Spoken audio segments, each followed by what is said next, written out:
ஹலோங்க, நான் இப்போது ஈஸியாக கொழுக்கட்டை செய்கிறது எப்படின்னு காமிக்கிறேன். வாங்க பார்க்கலாம். இதுக்கு நான் வேர்க்கடலையை வறுத்து வச்சுருக்கிறேன். நம்மளுக்கு தேவையான அளவு எவ்வளோ செய்கிறோமோ அதுக்கு ஏற்ற மாதிரி நம்ம வறுத்து வச்சுருக்கேன். இதுக்கு உண்டான வெல்லம், ஏலக்காய், இதை நான் மிக்சியில் போட்டு பவுட்ரு பண்ணி போகிறேன் உள்ளே பூர்ணம் வைக்கிறதுக்கு. இது வீட்டிலையே அரைச்ச பச்சரிசி மாவு ஒரு 4 மணி நேரம் ஊற வச்சு நிழல்லையே ஈரமாக கொஞ்சம் காய வச்சு மிஷினில் அரைச்சின்னு ஆவரி வச்சு அப்புறமா அதை பதப்படுத்தி எடுத்து வச்சுக்கிற அரிசி மாவு. கடையில் வைக்கிற மாவு கூட வாங்கி செய்யலாம். இப்போ எப்படி செய்யுதுன்னு பார்க்கலாம். ஃபஸ்ட்டு பூர்ணத்தை நான் பண்ணிட்டு வந்துடுறேன். இது பாருங்கள், இப்போ காமிச்சதை நான் பூர்ணம் பண்ணின்னு வந்துட்டேன். இப்போ மாவு பிசையலாம் பாருங்கள். இது எவ்வளோ வேணால் நம்ம செஞ்சு வச்சுக்கலாம். மாவு நம்மளுக்கு தேவையானதை பிசைஞ்சிக்கின்னு இது மீந்துச்சுன்னா கூட எடுத்து ஃப்ரிட்ஜில் வச்சுட்டு இன்னொரு நாளைக்கும் செஞ்சுக்கலாம். இது எதுவும் பாழாகாதுங்க. இப்போ எக்ஸ்ட்ரா இருந்தால் கூட நம்ம எடுத்து வச்சுக்கலாம். இப்போ இந்த மாவை நான் பிசைகிறத பாருங்கள்.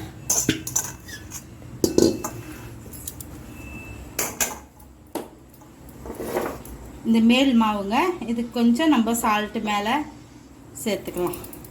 சேர்த்துன்னு நல்லா கலந்துட்டு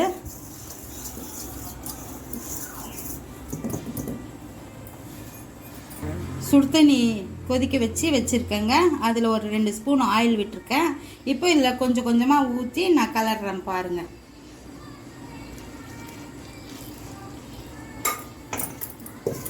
இந்த மாதிரி ஒரு மத்து கட்டையை வச்சுக்கின்னு இப்படி கலரலாம்.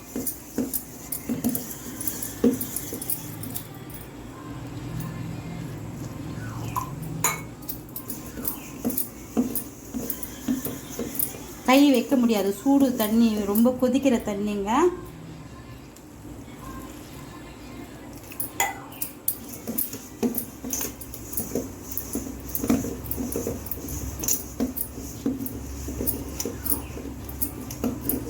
கொழுக்கட்டைக்கு இந்த மேல் மாவு தான் ரொம்ப முக்கியங்க.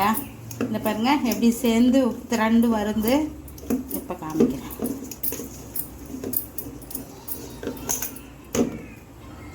கையில் கொஞ்சம் எண்ணெய் தடவிக்கின்னு இந்த இப்படி இழுத்துட்டு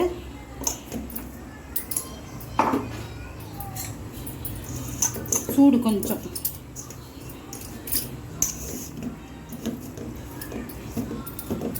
இப்படி ஒரு 5 நிமிஷம் இப்படி மூடி வைக்கலாம். சூடு ஆறுனதும் மறுபடியும் நம்ம பிசையலாம். பாருங்கள், நம்ம கொஞ்சம் சூடு ஆறிச்சு. இப்போ பாருங்கள், நல்லா பால் பஞ்சு மாதிரி திறந்து வந்துருக்குது மாவு. இப்போ நான் கொழுக்கட்டை கையிலேயே பிடிக்கிறேன் பாருங்கள். கொஞ்சம் எண்ணெயை தடவிக்கணும். நம்மளுக்கு எந்த சைஸ் வேணுமோ அந்த சைஸு நல்லா இப்படி உருட்டிக்கின்னு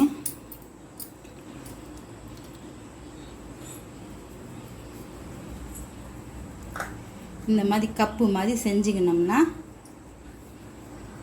இது பாருங்கள், கப்பு மாதிரி வருதுங்களா. அதில் நம்ம இந்த பூர்ணம் இப்படி வச்சு இப்படி கொஞ்சம் பண்ணிவிட்டு இதை அப்படியே க்ளோஸ் பண்ணிடணும்.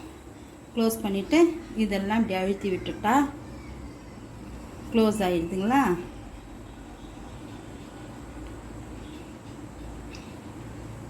அவ்வளோதான். நான் எல்லாத்தையும் செஞ்சுட்டு உங்களுக்கு காமிக்கிறேன் ஆவரி வைக்கும் போது. பாருங்கள், எல்லாம் பிடிச்சி வச்சுட்டேன், கையிலே பிடிச்சி வச்சேன். இவ்வளோ தான் ஈஸிங்க இது. இதை இப்போ நான் இட்லி பாத்திரம் வச்சுருக்கேன். நல்லா கொதிக்குது பாருங்கள் தண்ணி. இந்த டைமில் நம்ம இதெல்லாம் எடுத்து வச்சிடலாம்.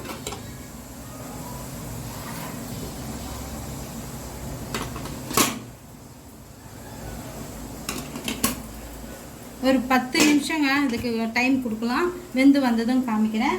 இந்த பாருங்கள், இந்த மாவு தண்ணி இவ்வளோ மாவு தான் வச்சேன் நான். இதுக்கு உண்டான தண்ணி இவ்வளோ தான். நம்ம ஊற்றி கலரி கைக்கு எதமாக கலரினே வந்தால் பந்து மாதிரி திரண்டு வரும்.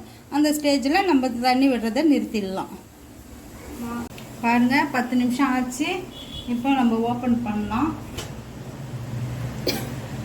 பாருங்கள், கையில் கொஞ்சம் தண்ணி வச்சுக்கின்னு இப்படி கொஞ்சம் கிள்ளி பாருங்கள், எப்படி பஞ்சு மாதிரி வெந்திருக்கு.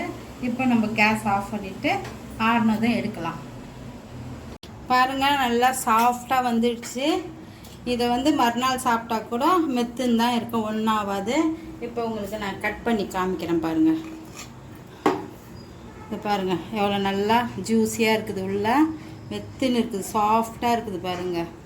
இது மாதிரி இது உள்ள பூர்ணம் வந்து எள்ளு கூட கருப்பு எள்ளோ வெள்ளை எள்ளோ வறுத்துட்டு சேம் இதே வெல்லம் ஏலக்காய் போட்டு அது கூட உள்ள பூர்ணமாக வைக்கலாம், தேங்காய் கூட வைக்கலாங்க. அவங்கவுங்க இஷ்டம் எதுவோ அது. ஏங்க எங்கள் வீட்டு குழந்தைக்கு நான் கொடுக்குறேன், அவன் சாப்பிட்டு பார்த்துட்டு சொல்லுவான். சூப்பர். வாங்க செய்யுங்க, ஈஸி மெத்தடுங்க. இந்த மாதிரி செஞ்சு விநாயகர் சதுர்த்தி நல்லபடியாக கும்பிடுங்க. சப்ஸ்கிரைப் பண்ணுங்கள். நெக்ஸ்ட் வீடியோவில் உங்களை நான் மீட் பண்ணுறேன். தேங்க்யூ.